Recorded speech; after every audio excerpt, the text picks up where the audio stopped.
नमस्कार, मी भाऊ तोरसेकर. तुम्ही बघत आहात प्रतिपक्ष. मित्रांनो, यावेळेला देशातली 18वी लोकसभा निवडणूक होते आहे. 1951-52 सालात भारत हे प्रजासत्ताक राष्ट्र झाल्यानंतर त्या हळूहळू निवडणुका सुरू झाल्या. देशाची निवडणूक म्हणजे लोकसभेची निवडणूक आणि राज्यांची निवडणूक म्हणजे विधानसभा निवडणूक. तेव्हा मला वाटतं 12 की 15 राज्य होती. आता हळूहळू त्या राज्यांचे तुकडे पडून 27-28 राज्य देशात तयार झालेली आहेत. त्यावेळेला 500पेक्षा कमी असलेले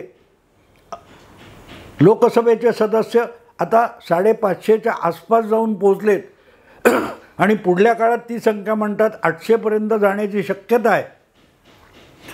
असा जो भारतीय प्रजासत्ताकाच्या निवडणुकीचा इतिहास आहे, त्यामध्ये अनेक पक्ष आले, अनेक पक्ष गेले, नवे पक्ष स्थापन झाले, जुने पक्ष रद्दबातल झाले, अस्तंगत झाले, नामशेष झाले. हा फार मोठा इतिहास आहे मित्रांनो.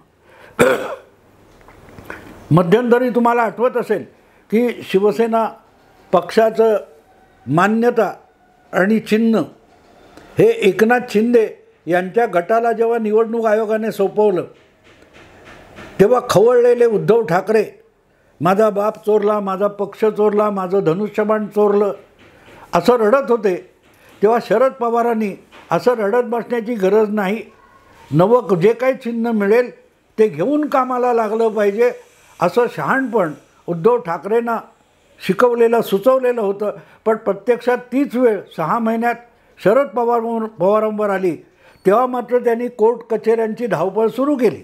असो, पण ज्यावेळेला उद्धव ठाकरे यांच्यावरती पाळी आली तेव्हा नवं चिन्ह जुनं चिन्ह याच्यावर शरद पवारांनी एक फार चांगली आठवण सांगितली होती की 1969 साली काँग्रेस पक्षाची दुफडी झाली तेव्हा संघटना ज्यांच्या ताब्यात होती त्यांच्याविरुद्ध इंदिरा गांधींनी बंड केलं होतं आणि इंदिरा गांधींनी जो वेगळा काँग्रेस पक्ष आपलाच आहे असा दावा केला. त्याला निवडणूक आयोगाने काँग्रेस आर म्हणजे रुलिंग सत्ताधारी काँग्रेस असं नाव दिलं आणि ज्यांच्या हातात संघटनात्मक होतं सगळं त्यांना काँग्रेस ओ म्हणजे ऑर्गनायझेशन म्हणजे संघटना काँग्रेस आणि सत्ताधारी काँग्रेस असं सिंडिकेट अशी नावं देण्यात आली होती. पण त्यावेळेला इंदिरा गांधींना गाय वासरू हे चिन्ह देण्यात आलं आणि अवघ्या काही महिन्यात देशाच्या कानाकोपऱ्यात इंदिराजींची ती निशाणी जाऊन पोहोचली. त्या काळात आजच्यासारखं व्हॉट्सॲप, इंटरनेट, फेसबुक काही नव्हतं. वर्तमानपत्रांवर लोक अवलंबून राहत होते. टी व्ही चॅनेल पण नव्हते. टी व्ही चॅनेल पण इतके म्हणजे टी व्ही चॅनेल नव्हते. दिल्लीपुरता मला वाटते दूरदर्शन हा टी व्ही होता, पण तो दिल्लीपुरता मर्यादित होता, देशव्यापी नव्हता. उपग्रह वाहिन्या नव्हत्या, उपग्रहांची सुविधा कनेक्टिव्हिटी नव्हती. तरीही इंदिराजींना मिळालेलं गाय वासरू हे चिन्ह खेडोपाडी जाऊन पोहोचलं होतं. तेव्हा लोकांपर्यंत कार्यकर्त्यांचं बळ असेल तर तुम्ही पोहोचू शकता. त्यामुळे निवडणूक आयोगाने चिन्ह दिलं किंवा बदललं तर रडत बसायचं कारण नाही. हा शरद पवारांचा जो सल्ला होता तो योग्य होता. अर्थात उद्धव ठाकरेंनी तो मानला नाही आणि स्वतःच्या बाबतीत खुद्द शरद पवारांनी सुद्धा मानलं नाही. ते अगदी आता सुप्रीम कोर्टात गेलेले आहेत. पण सांगण्याचा हेतू असा की एखाद्या पक्षाची ओळख हे त्या पक्षाचं नाव असतं, त्या पक्षाचा झेंडा असतो, तसंच त्या पक्षाचं निवडणूक चिन्ह ही सुद्धा त्या पक्षाची ओळख असते. 1951 नंतर जे कुठले पक्ष स्थापन झाले, वाढले, विस्तारले, अस्तंगत झाले, या सगळ्यांचा इतिहास तपासला तर तुम्हाला गंमत वाटेल मित्रांनो की आपल्या पक्षाचं नाव आणि आपल्या पक्षाचं चिन्ह इतक्या 70 वर्षात टिकून ठेवलेला एकमेव पक्ष आज या देशामध्ये आहे. आजही एक पक्ष असा आहे की ज्याने 1950च्या दशकामध्ये निवडणूक आयोगाकडे आपली नोंदणी केली त्यावेळेला त्या पक्षाला जे निवडणूक चिन्ह देण्यात आलं, जे नाव मान्यता प्राप्त करण्यात आलं, ते नाव आणि निशाण म्हणजे नामोनिशाण शिल्लक असलेला फक्त एक काँग्रेस पक्ष आज आपल्या देशात शिल्लक आहे. बाकीचे सगळे पक्ष आले, बनले, मोडले, त्यांची विसर्जनं झाली, काय काय खूप झाले. एकच पक्ष आहे. आणि आज मला त्या पक्षाबद्दल हा सगळा इतिहास सांगण्याची गरज का वाटली, तर तो पक्षसुद्धा आज इतका दुबळा झालेला आहे, इतका दुबळा झालेला आहे की त्यांच्या नेत्यांची, त्या पक्षाच्या नेत्यांची आणि उमेदवाराची रडकथा मला काल एकदा ऐकायला मिळाली एका व्हिडिओमध्ये. त्या उमेदवाराचं नाव आहे ॲनी राजा. ॲनी राजा या केरळमध्ये वायनाड या मतदारसंघातून लोकसभेची निवडणूक लढवत आहेत. ॲनी राजा यांचे पती ए राजा म्हणून, सगळा डी राजा म्हणून आहेत.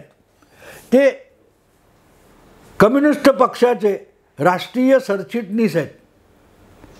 जो पक्ष 50च्या दशकात लोकसभेच्या निवडणुका सुरू होत असताना मान्यता प्राप्त झाला, त्या पक्षाचं नाव होतं communist party of India, CPI. आजही ॲनी राजा या त्याच पक्षाच्या नावाने आणि तेव्हा मिळालेल्या वेळाकणीच या चिन्हावर लढत आहेत.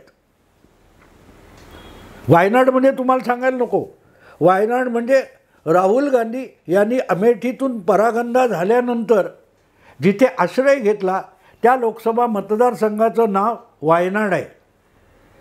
आणि हा वायनाड हा मतदारसंघ केरळमध्ये इंडी आघाडीसाठी डोक्याचं दुखणं झालेलं आहे. डोक्याचं दुखणं झालं आहे. कारण एका बाजूला इंडी आघाडीचा घटक असलेले काँग्रेस हा पक्ष तिथे उमेदवार म्हणून राहुल गांधी उभे आहेत आणि दुसरं त्याच आघाडीचा घटक असलेल्या कम्युनिस्ट पार्टी ऑफ इंडियाने ॲनी राजा यांना उभं केलेलं आहे. आणि ॲनी राजा यांचं म्हणणं असं आहे की इंडिया आघाडी टिकवायची असेल तर राहुल गांधींनी वायनाडमध्ये उभं राहायचं कारण नाही.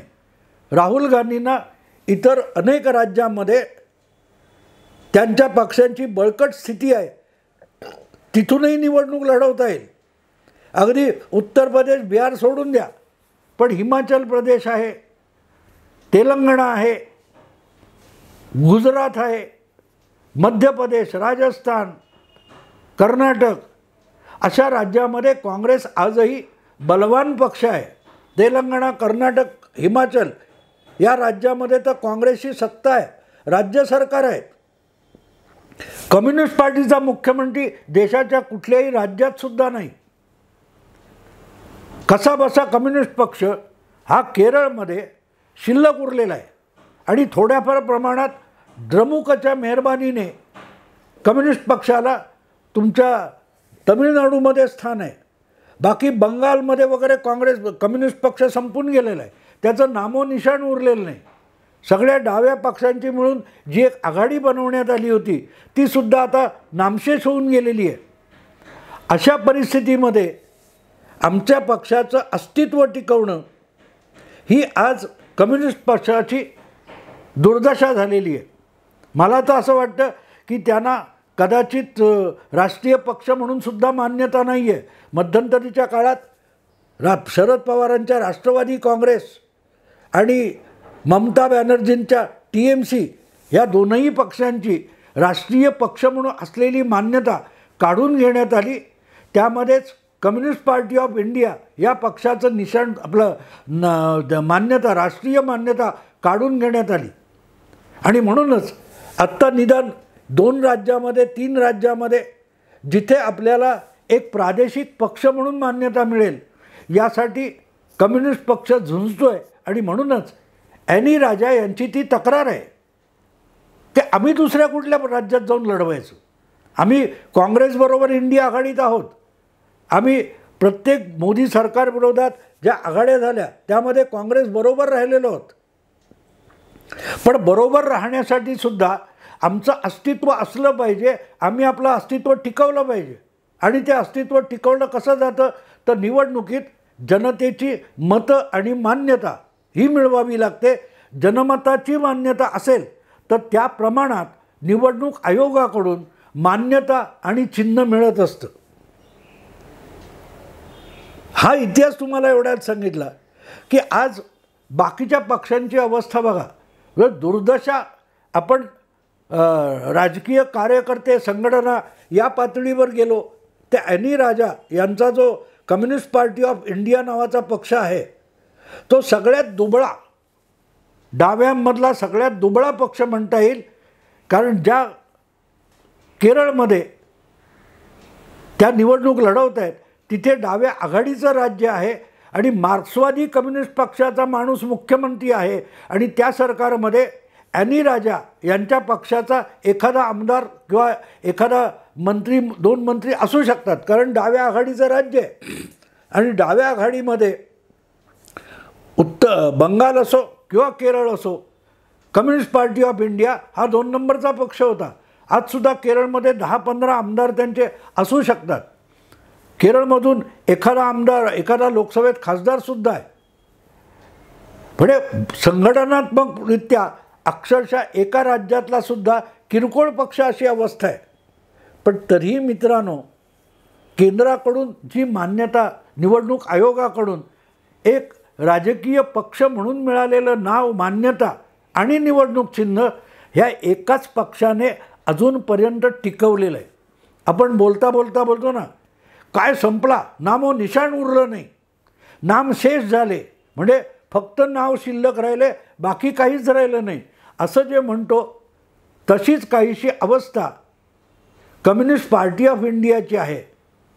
तुम्हाला खरं वाटणार नाही मित्रांनो, पण 28 वर्षापूर्वी याच कम्युनिस्ट पक्षाचे इंद्रजित गुप्ता नावाचे बंगालमधले नेते हे केंद्रीय गृहमंत्री होते. 1996 साली देवेगौडा यांचं जे सरकार आलं, जनता दल आणि सगळ्या पक्षांचं, ज्याला काँग्रेसचा बाहेरून पाठिंबा होता, अशा सरकारमध्ये इंद्रजित गुप्ता हे कम्युनिस्ट पार्टी ऑफ इंडियाचे नेते, हे गृहमंत्री होते, केंद्रीय गृहमंत्री होते.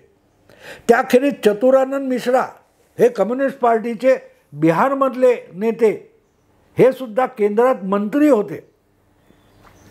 त्या पक्षाची आज 28 वर्षांनी काय दुर्दशा झाली आहे बघा. हा फक्त नामशेष, नावापुरता शिल्लक उरलेला पक्ष आहे, ज्याचं नाव आणि निशाण, नामोनिशाण शिल्लक आहे. आता गंमत बघा, काँग्रेस पक्षसुद्धा त्या काळापासूनचा आहे, पण काँग्रेस पक्षाकडे स्वतःचं निवडणूक चिन्ह राहिलं नाही.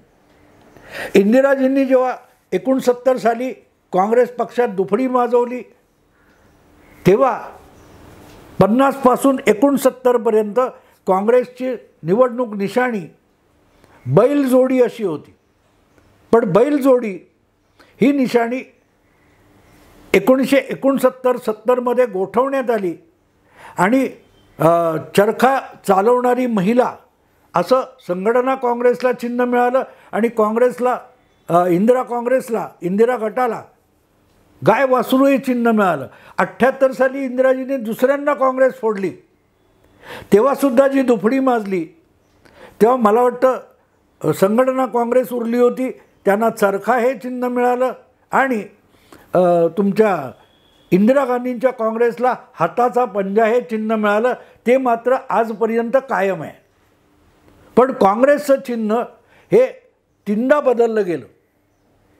कम्युनिस्ट पार्टीचं अजूनही शिल्लक आहे.